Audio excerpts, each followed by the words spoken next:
ہیں کہ بھگوان رجنیش خدا ہے.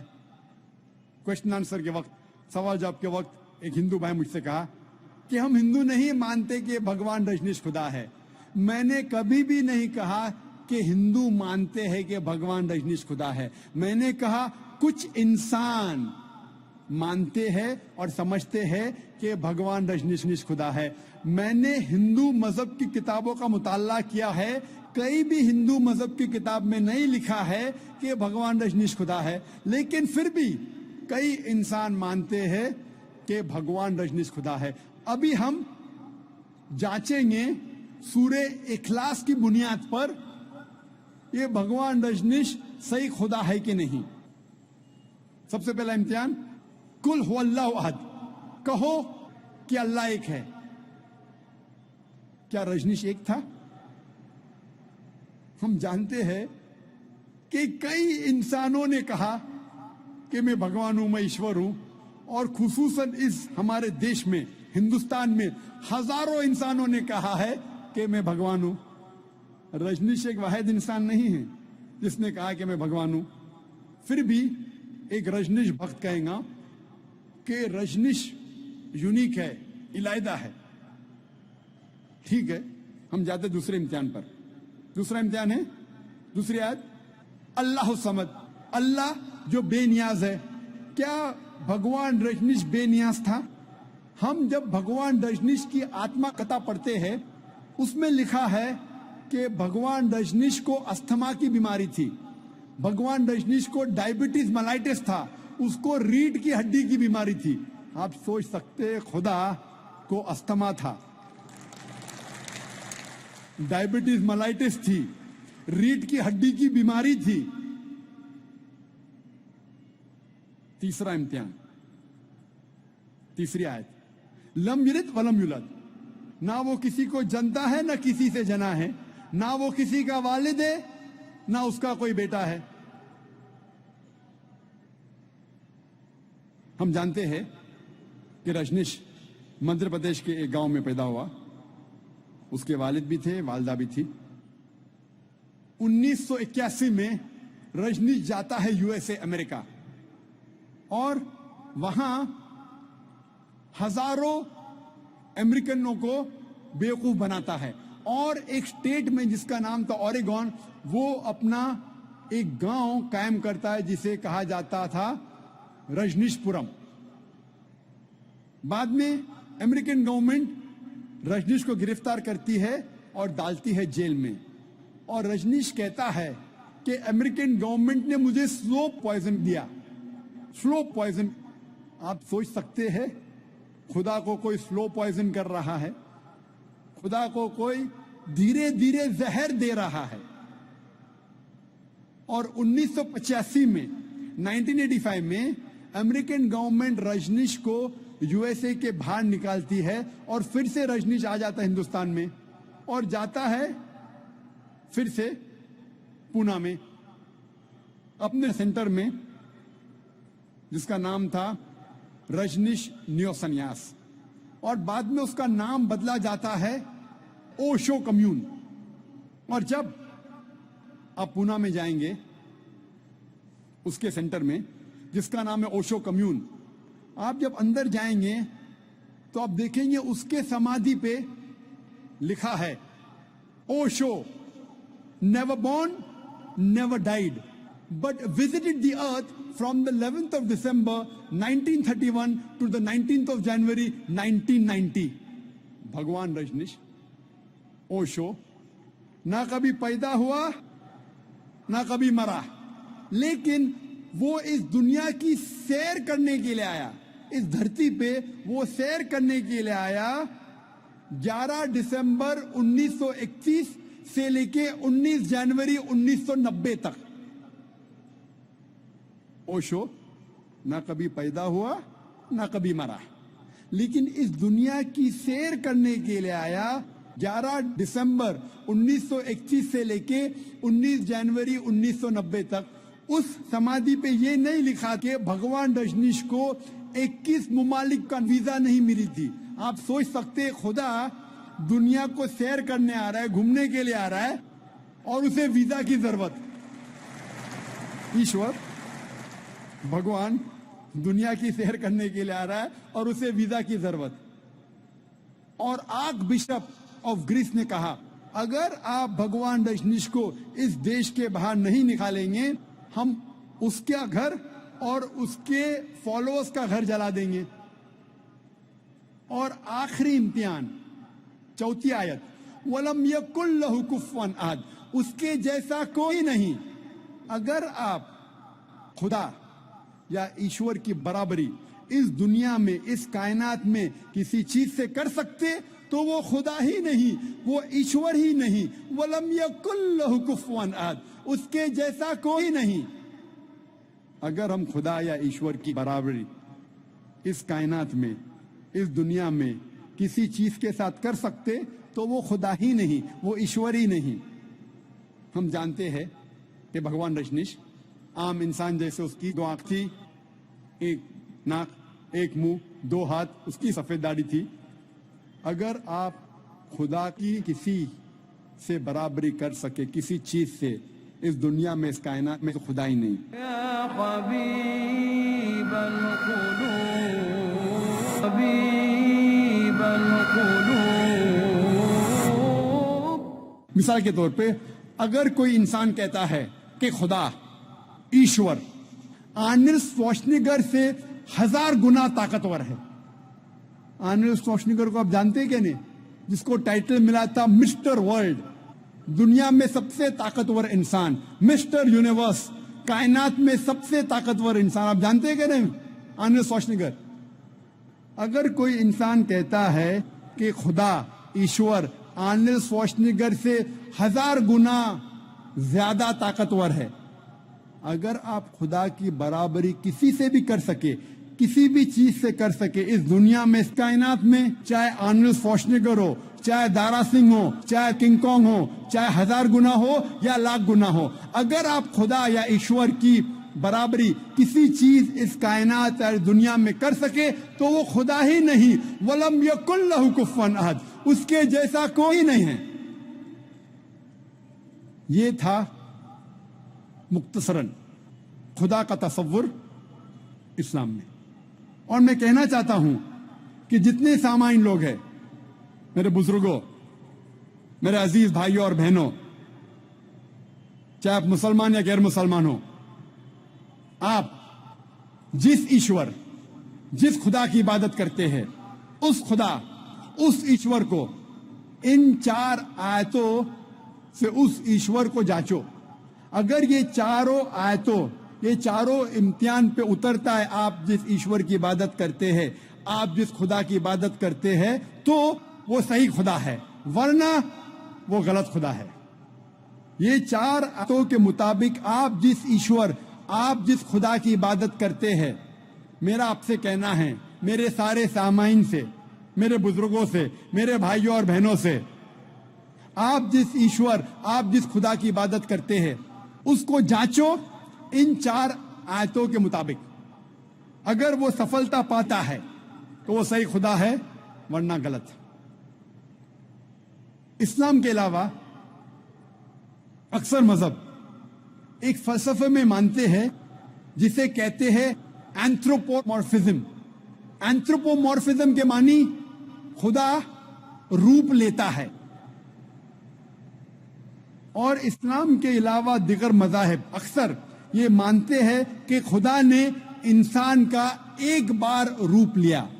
कुछ मज़ाहिब मानते हैं कि कई बार खुदा ने इंसान का रूप लिया। इसे कहते हैं एंथ्रोपोमॉर्फिज्म। और आप अगर गौर करेंगे तो उनका फलसफा कहता है, एंथ्रोपोमॉर्फिज्म में उसकी एक लॉजिक है, उस फलसफे का एक मंतिक है, और वो कहते हैं कि खुदा, ईश्वर इतना पाक है, इतना दयालु है, इतना महान है, इतना निराला है, इतना मोहब्बत करने वाला है। ये खुदा इंसानों की तकलीफ को नहीं जानता, इंसानों की मजबूरी को नहीं जानता, इंसानों को किस बात का दुख है नहीं जानता। इसीलिए ये खुदा इंसान का रूप लेके इस धरती, इस जमीन पे आया जानने के लिए इंसानों को क्या तकलीफ होती है, इंसानों की मजबूरी क्या है, इंसानों को किस चीज की तकलीफ है। सोचा जाए तो अच्छा फलसफा है। खुदा, ईश्वर इतना महान, इतना दयालु, इतना पाक, इतना रहमत वाला, वो इंसानों की तकलीफों को नहीं जानता, इंसानों की मजबूरी को नहीं जानता, इंसानों को किस बात का दुख होता नहीं जानता। इसीलिए खुदा इंसान बना जानने के लिए इंसान के लिए क्या अच्छा है क्या बुरा है, ताकि वो इंसानों का कानून बना सके। सोचने के लिए तो बहुत अच्छा फलसफा है, लेकिन मैं कहता हूं कि अगर मैंने एक डीवीडी प्लेयर बनाया, मैं डीवीडी प्लेयर का खालिक हूं, क्या जरूरी है कि मैं डीवीडी प्लेयर बनूं ये जानने के लिए डीवीडी प्लेयर के लिए क्या अच्छा है क्या बुरा है? क्योंकि मैं डीवीडी प्लेयर का बनाने वाला हूं, मैं डीवीडी प्लेयर का खालिक हूं, मुझे डीवीडी प्लेयर बनना जरूरी नहीं। मैं क्या करता हूं, मैं इंस्ट्रक्शन मैन्युअल लिखता हूं, मशीन को चलाने वाली किताब, मशीन को समझने की किताब, जिसे अंग्रेजी में कहते हैं इंस्ट्रक्शन मैन्युअल। मैं इंस्ट्रक्शन मैन्युअल लिखता हूं कि अगर आपको डीवीडी को देखना है तो डीवीडी प्लेयर में डीवीडी डालिए और प्ले बटन दबाइए। अगर फास्ट फॉरवर्ड करने का है तो FF का बटन दबाइए, अगर रोकना है तो स्टॉप का बटन दबाइए। इस डीवीडी प्लेयर को पानी में मत डालो, खराब हो जाएगा। इस डीवीडी प्लेयर को ऊंचाई से मत गिराओ, नहीं तो खराब हो जाएगा। मैं एक इंस्ट्रक्शन मैन्युअल लिखूंगा, मुझे डीवीडी प्लेयर बनने की जरूरत नहीं।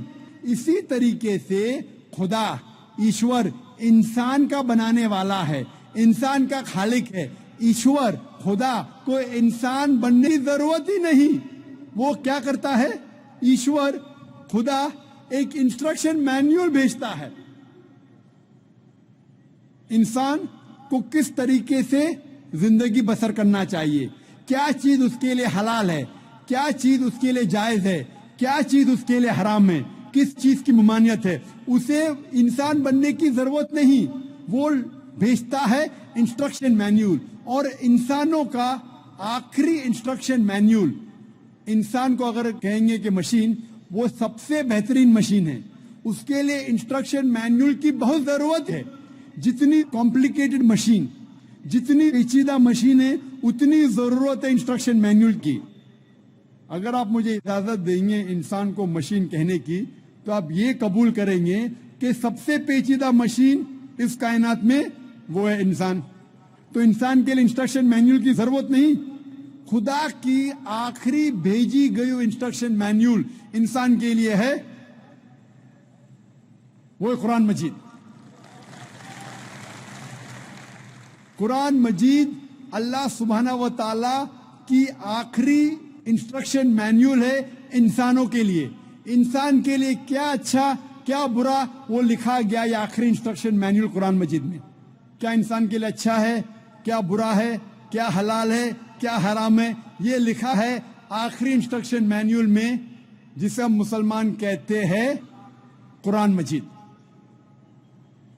कई गैर मुसलमान मुझसे कहते हैं कि जाकिर, खुदा सब कुछ कर सकता है, तो खुदा इंसान क्यों नहीं बन सकता? खुदा इतना महान है, वो सब कुछ कर सकता है, तो इंसान क्यों नहीं बन सकता? आपको इस पे एतराज क्या है?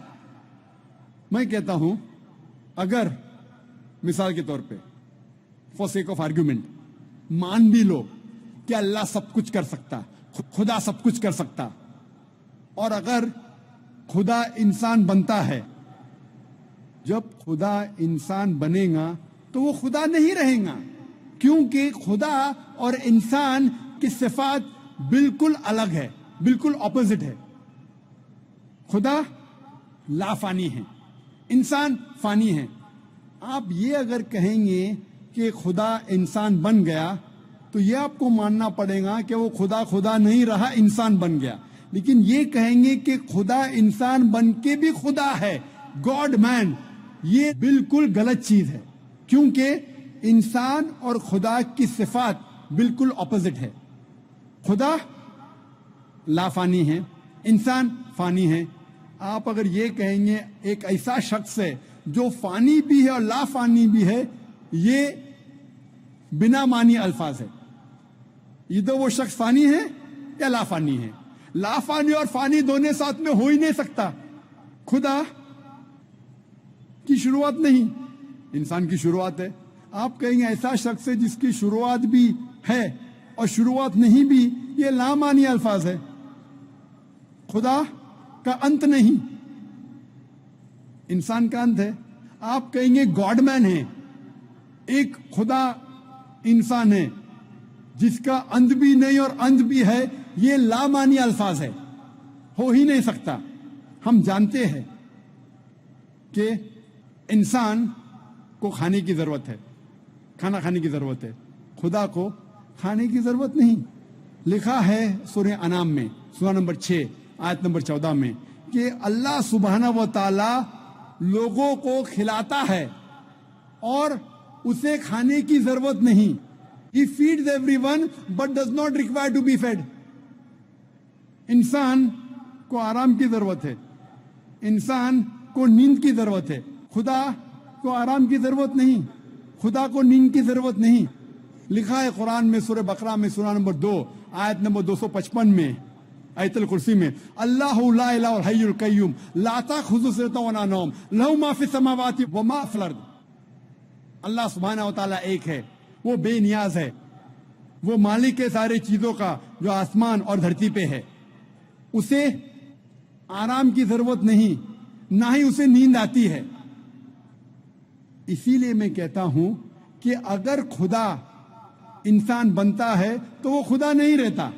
آپ کہیں گے خدا انسان، گاڈ مین، یہ کانٹرڈکٹنگ ہے. اور اگر خدا انسان بن جاتا ہے اور خدا ہی دے دیتا ہے اپنا جو خدا کا پاور گیو اپ کرتا ہے، تو ایسے انسان کی عبادت کرنے کی ضرورت کیا جو آپ اور میرے جیسا ہے. اگر پھر آپ کہیں گے یہ انسان پھر سے خدا بن جاتا ہے، اگر انسان خدا بن سکتا ہے تو آپ اور ہم بھی خدا بن جائیں گے. تو یہ کہنا کہ خدا انسان بنتا ہے بالکل لامعنی الفاظ ہے. خدا انسان بن ہی نہیں سکتا. وہی طرز پہ ان دا سیم آرگیومنٹ اگر کوئی شخص کہتا ہے کہ خدا سب کچھ کر سکتا ہے، اگر میں مثال کے طور پہ فار سیک آف آرگیومنٹ مان لیتا ہوں کہ خدا سب کچھ کر سکتا ہے، تو خدا جھوٹ بھی بول سکتا ہے. لیکن جھوٹ بولنا خدا کی صفت میں سے نہیں ہے. خدا جھوٹ بول ہی نہیں سکتا. اگر خدا جھوٹ بولے گا تو وہ خدا ہی نہیں رہے گا. اگر میں آپ کی بات مان لیتا ہوں کہ خدا سب کچھ کر سکتا ہے تو خدا ناانصافی بھی کر سکتا ہے، لیکن ناانصافی کرنا خدا کی صفات میں سے نہیں ہے. قرآن میں لکھا ہے سورہ نساء میں سورہ نمبر 4 آیت نمبر 40 میں اللہ سبحانہ و تعالی تھوڑی بھی ناانصافی نہیں کر سکتے.